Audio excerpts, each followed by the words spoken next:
میں آپ سب کا بہت مشکور ہوں کہ آپ نے اپنے بار کے تاریخی ریفرنس میں ہمارے والد صاحب کے حوالے سے جو منعقد کیا گیا اس میں میرے بہنوں بھائیوں کو شمولیت کی دعوت دے کے ہمیں ایک موقع فراہم کیا کہ ہم ان کے بارے میں تھرڈ اوپینین جو ہے وہ سن سکیں، ان کی یاد میں آپ نے جن اچھے جذبات کا احساسات کا اظہار کیا وہ ہم سن سکیں، تو اس سے یقیناً ہمارے حوصلے میں اضافہ ہوا ہے اور ہمیں یہ باتیں جو کہ گھر میں فیملی میں پتہ نہیں ہوتی وہ آپ سب کی جو خیالات ہیں، آپ سب کی تقاریر ہیں، ان کے ذریعے ہمیں سننے کا موقع ملا۔ میں اس کے لیے انتہائی مشکور ہوں۔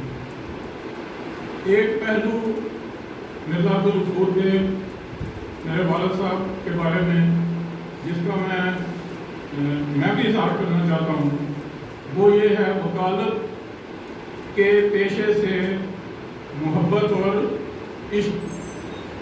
اس پہلو سے میں کچھ بات کرنا چاہتا ہوں، 2-3 واقعات کا حوالہ دے کے۔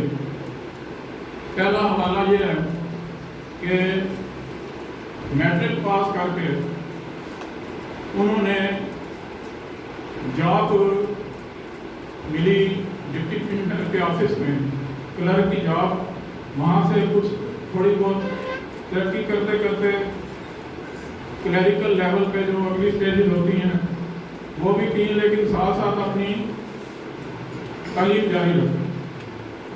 پرائیویٹ لیول پہ نوکری کے ساتھ ساتھ اپنی تعلیم جاری رکھی، میٹرک، ایف اے، بی اے اور ایون LLB جو ہے وہ 6 مہینے سال پورا نہیں آخری دنوں میں، آخری مہینوں میں ایگزام سے 6 مہینے پہلے کلاسز اٹینڈ کرنے کے لیے لاہور صرف ایک ہی کالج ہوتا تھا اس وقت، یونیورسٹی لا کالج، یا پھر لاہور میں ایک اور کالج تھا حمایت الاسلام کا تھا، تو یہ 2 کالج تھے۔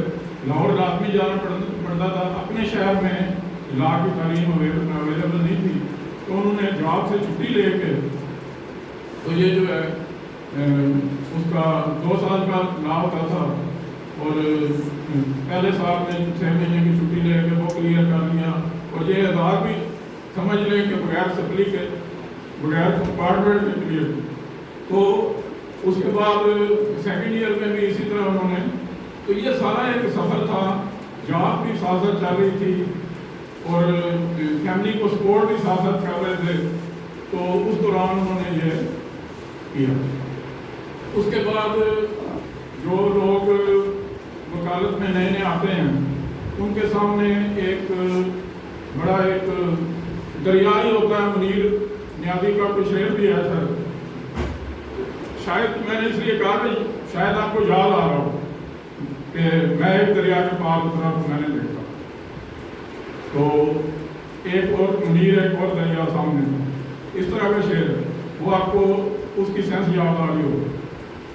وکالت جب نئی شروع کرنی ہو تو سب سے پہلے یہ بات ہوتی ہے کہ گزارا کیسے ہوگا، اور باقی کام چھوڑ کے جب ہم نے وکالت کرنی ہے تو ہماری جو ہے آمدنی کہاں سے ہو، تو یہ باتیں جو ہیں ان کا رسک لیتے ہوئے ایک نیا وکیل جو ہے اس وکالت کے پیشے میں انٹر ہوتا ہے، تو انہوں نے جاب چھوڑی، کلیریکل جاب وہ چھوڑ کے وکالت شروع کی، ایک حوصلے کے ساتھ، ایک ہمت کے ساتھ، اپنی صلاحیتوں پہ اعتماد کرتے ہوئے، اللہ تعالیٰ کی جو مہربانیاں اس کی توقع کرتے ہوئے۔ تو انہوں نے جب جاب شروع کی تو اس کے بعد ایک پہلو میں نے ایک سٹیپ بتایا آپ کو، وکالت سے عشق اور محبت۔ تو دوسرا پہلو یہ ہے کہ 1963 میں سول جج کے طور پہ ان کی اپائنٹمنٹ ہوئی، اور ملتان میں ان کی فرسٹ اور لاسٹ پوسٹنگ ملتان میں تھی۔ ملتان میں انہوں نے 2.5 مہینے گزارے سول جج کے طور پہ، اس وقت 450 روپے سیلری ہوتی تھی سول جج، تو انہوں نے یہ مناسب سمجھا، یہ آپ کیا اس بات کو کہ دوبارہ وکالت میں آ کے تو اپنا وہ جو وکالت کا ایک سفر تھا، ایک ایونیوز جو تھے ڈفرینٹ قسم کے ایونیوز ان کے سامنے کھلے پڑے تھے اور وہ ضائع ہو رہے تھے وکالت میں اس میں جاب کی وجہ سے، جو سول جج کے طور پہ ایک قسم کا باؤنڈ ہو گئے کہ ایک لگی بندی زندگی. تو ان کی شخصیت وہ ایسی تھی کہ ہمہ پہلو شخصیت. تو اس وجہ سے ان کے سامنے جیسے کہ آپ لوگوں نے اظہار کیا، سیاست بھی، ادب بھی اور سوشل لائف بھی، ہر طرح سے وہ ایکٹیو رہے ہیں آخری 90 سال کی عمر تک. اور آخری 2 سال صرف تھوڑا سا یوں سمجھیں کہ بیسیکلی کرونا کی وجہ سے جو سرگرمیاں معطل ہوئیں اس وجہ سے وہ انہوں نے ریسٹ کیا. ادروائز 90 سال تک ریسٹ کا کوئی تصور نہیں تھا. ابھی ایک مقرر نے ذکر کیا 65 ایئر ایج کا، 65 سالہ ایج کا ذکر کیا. تو آپ میں سے کچھ کے کام کھڑے ہوں گے کہ مرزا صاحب کی عمر تو 92 سال تھی، تو یہ 65 ایئر ایج کی کیا بات تھی؟ 65 ایئر ایج ان کی وکالت کی ایج. ایک دفعہ راولپنڈی ہائی کورٹ بار ایسوسی ایشن نے ایک پروگرام بنایا تھا کہ 50 سال سے جن وکلاء کی وکالت ہو چکی ہے ان کو شیلڈ دی جائے اور سرٹیفکیٹ دی جائے.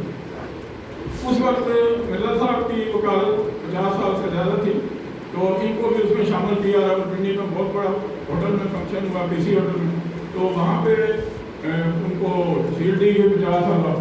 اس کے بعد ایک دفعہ ان کا پروگرام بنا 60 سالہ کہ اس کا یعنی ہرڈل لیول جو ہے ریس کے وہ بڑھ رہے تھے.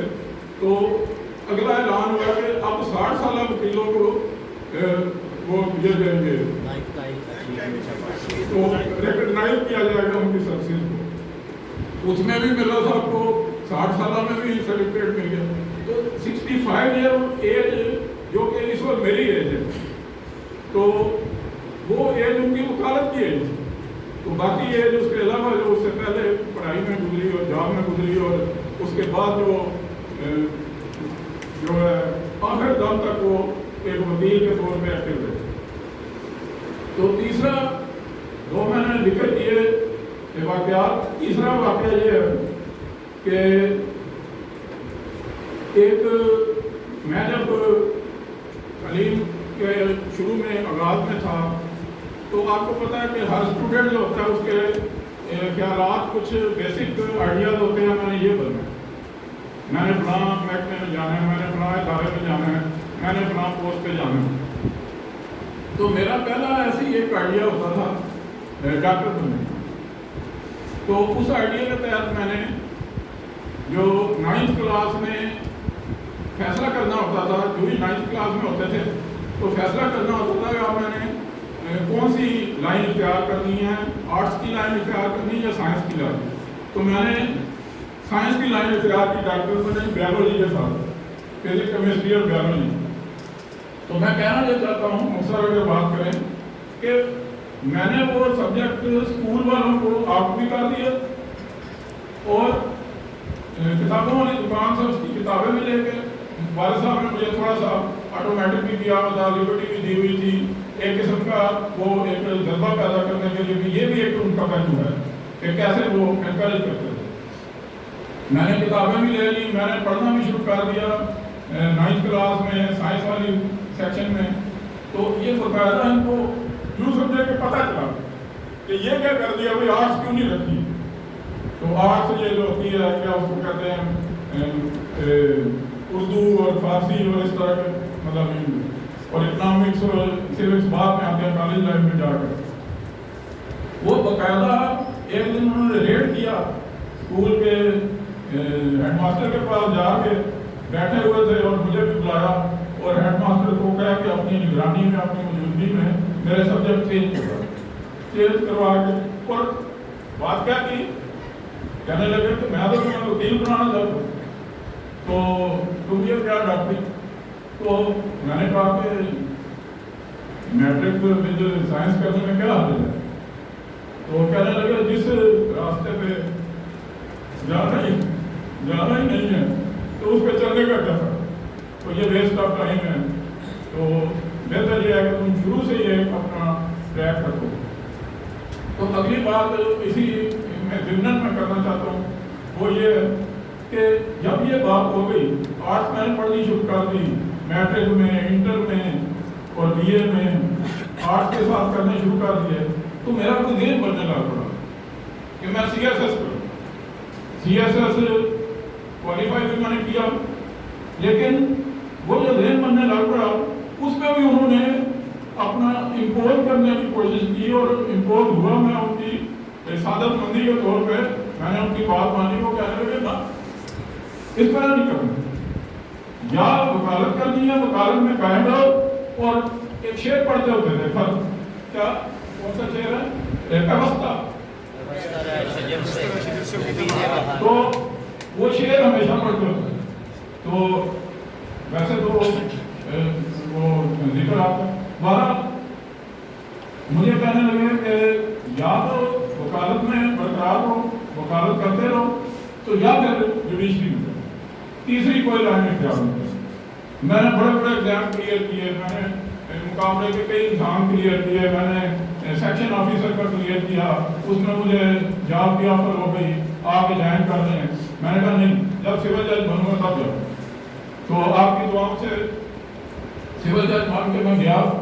تو 31 سال کے بعد گریڈ 21 ڈسٹرکٹ اینڈ سیشن جج کی وجہ سے ریٹائر ہوا 2016 میں. تو یہ ساری بات کرنے کا مقصد یہ ہے کہ مجھے اپنی پرسنل سپرویژن میں انہوں نے اٹیچ رکھا اس لائن کے ساتھ, لائن آف ایکشن کے ساتھ.